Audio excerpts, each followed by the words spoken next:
good to have you guys here with us. We got Travis Budd. Hey, I definitely watched this movie. Sean Schwartz. Hey, I definitely watched this movie. And my name is Todd Wofford. Did you watch this movie? I did.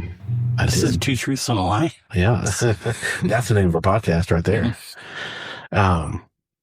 So this week we're going to continue our spy series with The Living Daylights. 14.5%. And this is the 15th James Bond movie. Oh. So there you go. Oh, that's perfect. Yeah. It rounds up. So we are drinking the Guigal Côte de Rhône. We're drinking that was last week. Then we're drinking the Famille Lancôme Côte de Rhône La Solitude. This is going to be a red Syrah-based red blend. So very well balanced. Contains small amounts of Grenache and Mourvedre. This is a good food-friendly wine. But it's not a GSM. I would call it a GSM, but it's going to be primarily Syrah. So I think if you rank them, it's going to be SGM instead in terms of what's the most. Ascum. Ascum. Instead of a jism. Not quite as catchy as a jism. What page is that on the DSM-5? 7. So, this is going to be around about $20. Good. And you can drink it chilled. You can have it with a lot of different foods, including, steak or pizza or grilled foods. Very versatile red wine. But So don't have water with your pizza. That's poor. yeah. That's why you have wine. Yeah. It's bad luck to have water with your pizza. Yeah, That's how I was raised. Mhm. But yeah, this is a nice, kind of medium bodied, lightly fruity red wine. So I think I paid $17.99. So in this economy, not bad. Really coats the It tongue. has no economy.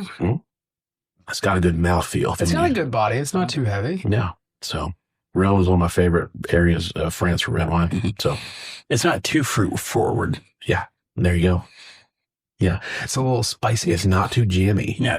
2 steps forward, 1 step back. Yeah. We come together because opposites attract. Uh-huh. So a little background about And it's 14.5% alcohol. it is. So it's got some strength to it. Strong. Little heat. Yep. So The Living Daylights came out June 29th, 1987. Roughly 39 years ago. Say June 29th, 1987. So crazy. Crazy. Had a budget of $40 million and grossed $191 in total box office. How?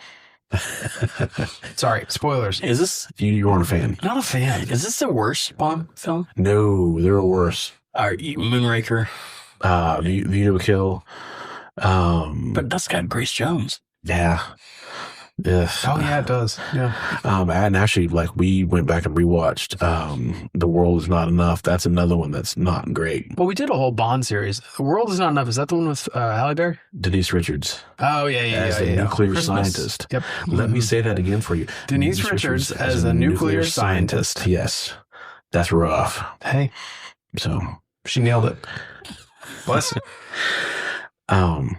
So we'll agree to disagree a little bit on this one. I enjoy it. I didn't think much of this when I watched it. I was a Bond super fan growing up. Same.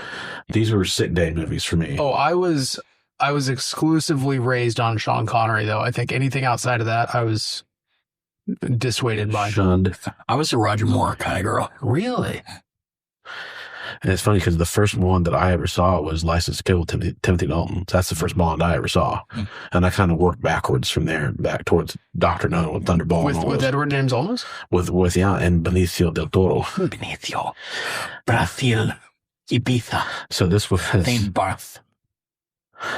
So this was directed by John Glenn, who directed all of the 80s. The Astronaut? The Astronaut. Yeah, he was actually had a brief, Reagan. he had a brief foray into film directing. So, and the assistant director was actually Buzz Aldrin. So they were working the cameras together. Before or after he punched that guy? Oh, well, I mean, he punched people during this production too. Nice. He continued to absolutely just knock people to the ground. Always be punching. Yeah, there's at least one person a day that questions the moon landing, and he just lays them out. So Good.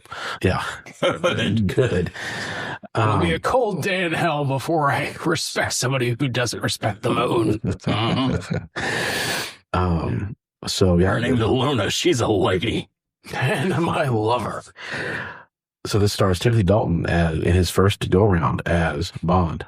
So He was supposed to be Bond a lot earlier, but he contract disputes or something. But there's been a lot Timing. of. So Roger Moore, his contract was up, with Moonraker. The next film, they kept their options open and they wrote the script as if a new Bond was going to take the role. And so Timothy Dalton was one of the people. Timothy Dalton was in the running for it when Roger Moore got it, to let you know how far back that goes. They figured he was too young at the time. And so they gave it to Roger Moore, who was at least 10 years older than him. And then for this film, the first choice was Pierce Brosnan. And Pierce Brosnan was Remington Steele. In Remington Steele. And it was the same phenomenon that happened to Tom Selleck when he was cast as Indiana Jones. The show that Magnum PI, once he got word that he was going to be in the Spielberg movie, the ratings shoot up through the roof. And so the show doesn't get canceled, it keeps going. Same thing with Remington Steele. As soon as the word got out that he was going to be James Bond, and they started promoting him as James Bond, the ratings went up, and so the show got renewed. And so I think it was CBS wouldn't let him out of the contract to be Bond. Huh. And so Timothy Dalton was option B. Well, and Dalton was supposed to be in GoldenEye.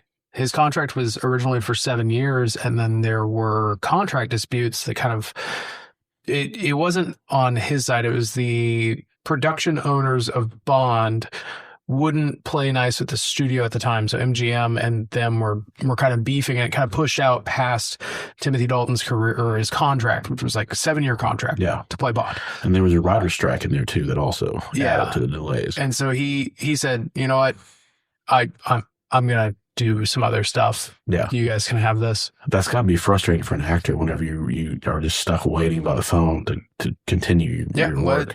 I'm ready. Just let me know whenever you want to start this thing. And so you know that in his situation, he's probably passing on other jobs thinking, okay, this is going to open up any time now. Mm-hmm. And then eventually it's like, no, it's not going to open up anytime soon. And supposedly behind the scenes, they were showing him scripts that weren't ready yet. Another reason why he passed on it was like, we're still working on it. We're still this, the GoldenEye was written by many writers before it went into actual production. So he saw an early draft of it and was like, I don't love where this is going, in the early drafts of it. And so he's like, I'm going to move on and take other projects. So yeah, that's what happened there. But yeah, he was supposed to be, they were planning for the next Bond movie. They were trying to keep that every 2 or 3 years cycle going. And so their plan was to roll through him for... Because they did this movie in 87, License to Kill was 89, and then GoldenEye wasn't until 97? 95. 95. And so they were planning on Timothy Dalton playing that role, coming back 91, 93, maybe even 95. And they couldn't get the ball rolling on anything. And James Bond is still kind of that way. You have the Broccoli family owns it, or owned the rights to it. And it's like, now doesn't Amazon own the rights outright? Amazon owns a 50% share of it. Oh, okay. And creative control of it is still with the Broccoli family. Interesting. Yeah. So basically I've read where Amazon paid something like $1.5 billion to have 50% ownership in Bond. Well, what Amazon did was they bought MGM, right? For $8 billion. Yeah. So they bought MGM so they could have the rights, but they still didn't have full creative control. They don't have control over the franchise. It's still with the Broccoli family. So good for them. Yeah. And so good for them. Yeah. They make the decisions. Good for them. Exactly. Good for them. Good for them. So between like you said, between the studios and their production company, that's 2 chefs in the kitchen who are going to argue about how it should be made. So too many cooks. Exactly. Too many cooks. Too many cooks. Spoil the broth. The demi-sauce, demi-glaze. Demi-glaze. So, I'm curious. So, Sean, had you seen this before? I'm sure I've seen this before because, like I said, I was raised on Bond movies. Yeah. Steady stream of just because I was, again, named after Sean Connery. Yeah. So I was very much raised on the Sean Connery movies. Yeah. If your name was Timothy, this review might be different. Or Roger. Timothy would be a rough name. Pierce Jordan. Yeah, I had seen it before. This is not a memorable one to me. I don't know. It just doesn't, this one doesn't do much for me. It kind of sags in the middle. It doesn't really have an identity. This one kind of falls in that gray area between transitioning from like Bond being a little bit silly Yeah.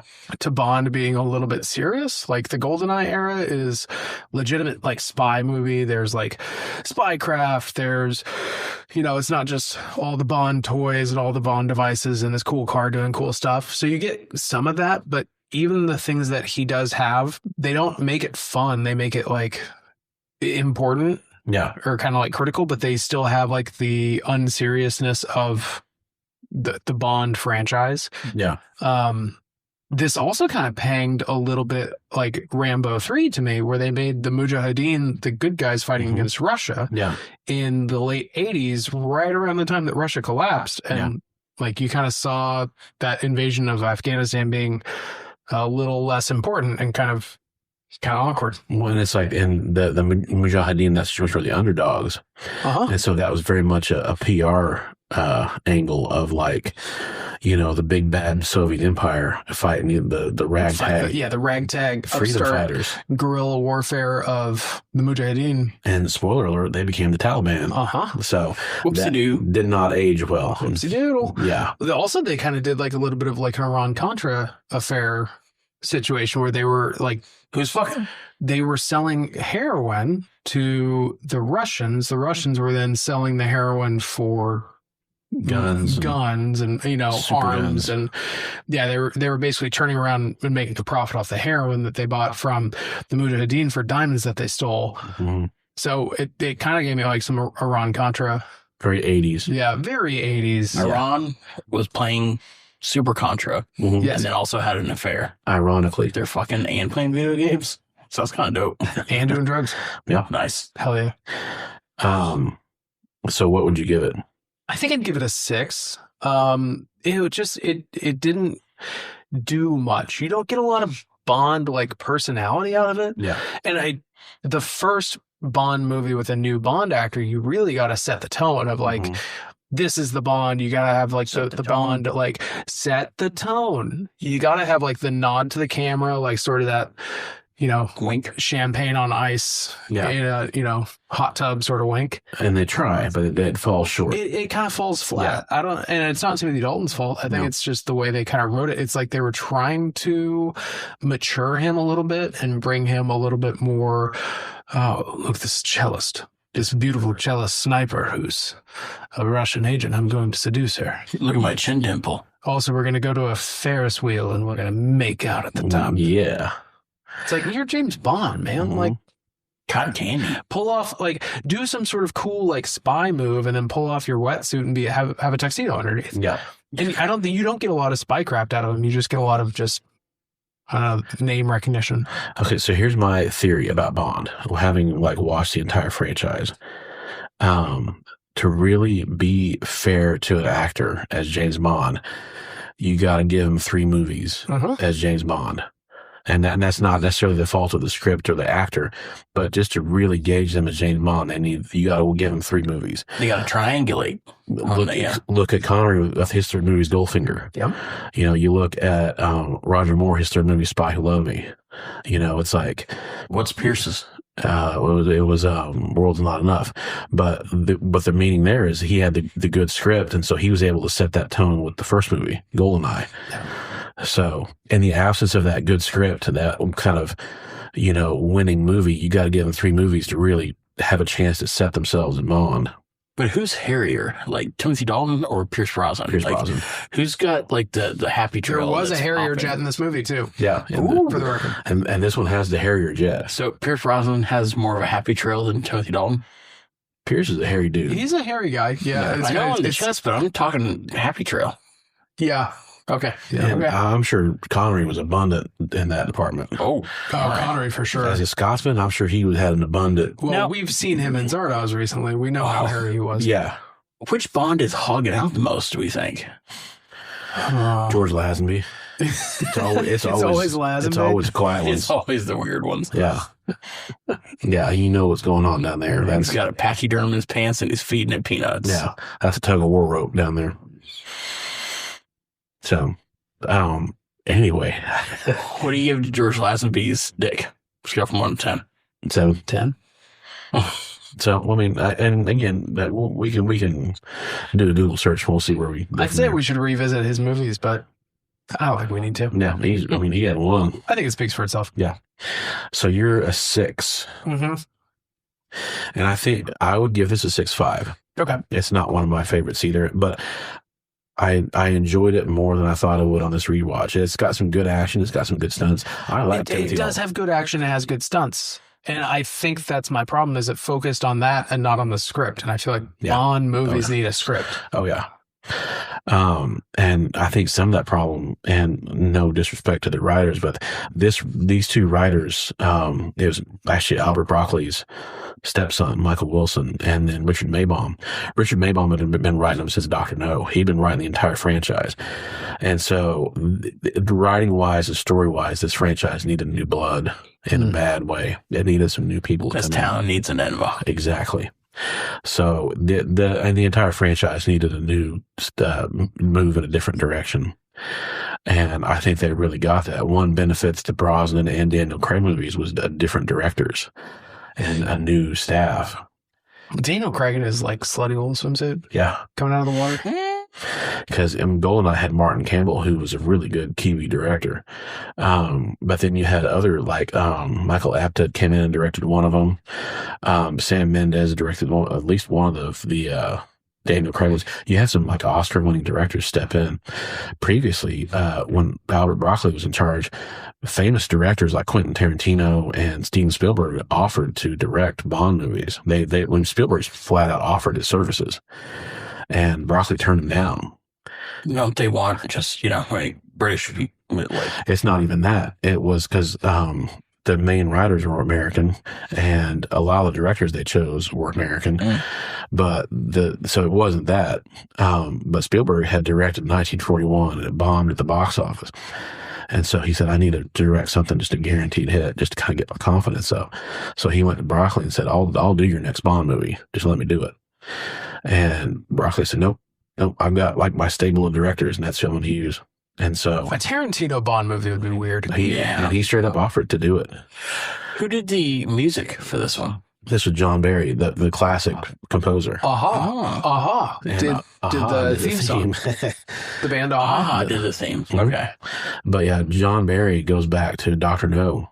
He's done all the movies. And John Barry, the 1976 King Kong? And the 1960 King Kong, Out of Africa, Dance with Wolves. He did Lion and Winter. No, Africa's Toto. Out of Africa. Ironically, one of the guys in Toto is John Williams' son. Yeah. Joseph Williams. Yeah. So, yeah. But yeah, I would give this a 6.5. Two things that weigh this down is 140 minutes. It's a slog, man. It's too long. Yeah, I think if it had been shorter, it would have been better. Just like me. Yeah. And then, the portrayal of the Mujahideen does not age well. Okay, but that's not a detractor to the movie for me, because obviously Rambo 3 is one of my favorite movies. Also dedicated to the Mujahideen. It's a small detractor. It's not a big one for sure, because it aged very poorly. Nobody's going to go to a Bond movie for like geopolitical realism, Well, and that's the thing is like Bond always has to have sort of like a... Like Cold War, sure, you can have the Russians be the bad guy, but it's got to be like a split off of the Russians. It's got to be like this guy was in like Russian intelligence and now he's off doing his own thing. Yeah. They tried to tie it too much to reality, and I feel like that's a problem. Yeah. No, I agree. It's like, to me, Bond villains should be like Soviet or Soviet adjacent, in the same way that Indiana Jones' best villains are Nazis.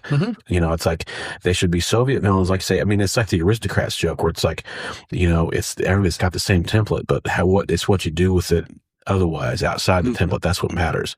You could have a crazy Russian general or whatever, but yeah, But he's no longer associated with the Russians, and Russian intelligence is also trying to help Bond get that guy. And he's actually like in a circus cult now. Yeah. And he commands animals. Yes. So he has lasers on sharks. Yeah. Can one of you guys sing the Living Daylights theme song? How's it go? Living Daylights. Voila. Is that how it goes? Was it Borat? That was Aha. Yeah, that was Aha. My wife. My daylights. Wow, wow, we wow. if they'd shown Borat riding out in the desert to fight the Soviets, I'd give this 2 points higher. I'll be honest, I don't know what country they were in for almost all of this movie. I know they were in Austria at some point because they slid past a big sign that said "Welcome to Austria." Yeah, and then otherwise, I don't know. They were. I want to say they were in East Germany for part of it, and then Austria. Okay. Which again it's gonna take people back to when there were two Germanys. But then now they're in Austria, and then for a while they're in Tangier. Yeah. And then for a decent amount of it they're in, I believe, Pakistan. Well, Hasselhoff, made the wall come down with the power of song. He did. Yeah. He was there too. Yeah. And Rick Astley. Don't forget about Rick Astley. Wall came down in 90. 90. I thought it was 89. Oh, honey. So somewhere in there. I thought it was before 90. It might have been New Year's Eve and New Year's Day. We can look this up. Okay. So You're both right. yeah. But this has been another episode of Cinema Vino. Oh, yeah. I'm still waiting for Disney Plus to release the Aladdin series on there. Release the Snyder Cut. Anyway, I didn't talk that much this episode, so I just wanted to get that. Travis, what did you give this movie?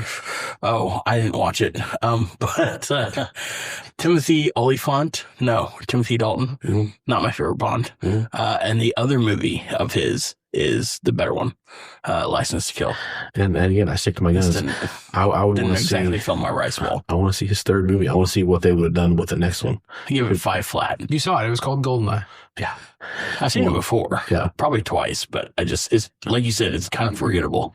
It's very forgettable. And I guarantee you, by the time that Brosnan was cast, the writers rebuilt that script for him because Brosnan is such a different personality than Dalton. So. A lot of the actresses that work with Pierce say that he bites when he kisses. Yeah, and they like that. Oh, wow. Yeah. Ooh. Who do you think the next Bond is going to be? I don't know. Henry Cavill. No. Yeah, he's American for one. And the funny thing is, Henry Cavill's American. No, never mind. No, he's very British. Very British. Is he British? Scottish? British. He's British. He's busy doing Warhammer and something else. I can't remember. Oh, Highlander. Yeah. He's too busy with the Wizard of Earthsea or whatever. So I mean, what you were saying about Bond or Batman, I think applies to Bond, where it's like there's a Batman for all, or there's a Bond for all tastes. I kind of like there's a Batman for whatever you like. Like Aunt May, some say there's a hero in all of us. Well, it's like if you want campy, goofy Batman, you've got that. If you want super serious, film noir Batman, you've got that. You got every flavor of ice cream you want. Yeah. If you want old 50s, 50-something Batman comes out of retirement, you got that. Rudy Tooty, fresh and fruity. If you want the young rookie year James Bond or Batman, you got that. Bond is the same way. You got your young James Bond. You got your skinny twink James Bond. Which one is that? I missed that one. Which one? Clay Aiken? Didn't he do online? Didn't he play it? Is that? Skip me. Clay Aiken. Justin What are Jarney. you watching on the internet? It's on the dark web. That's on that YouTube Premium. It's not It's on underground. Silk Road somewhere. That's on that YouTube Plus. That's on the YouTube minus. Justin Jarney and Kelly Clarkson. I think I downloaded the wrong James Bond movie. It's 0077. Yeah. So this has been another episode of Cinema Vino, and we thank you guys very much. We got Travie Bud. Yep. Sean Boy. Jordan. It's your boy. And I'm Todd Wofford. Great movies, only drunker. We will see you guys next time for our next spy movie. I don't know which one we got. It'll be good. What do we got? Do you Taylor Soldier Play? Yeah, we got that one for sure. Hell yeah. And I think the Bourne Ultimatum. That's late. Yeah. It's late in the set. And there's one more, and there's Spies Like Us. Yes. Tasty. So we will see you guys next time. Oh, and Ronan. And Ronan. And Ronan. Good stuff. All right. Good Love weather. you. Good weather.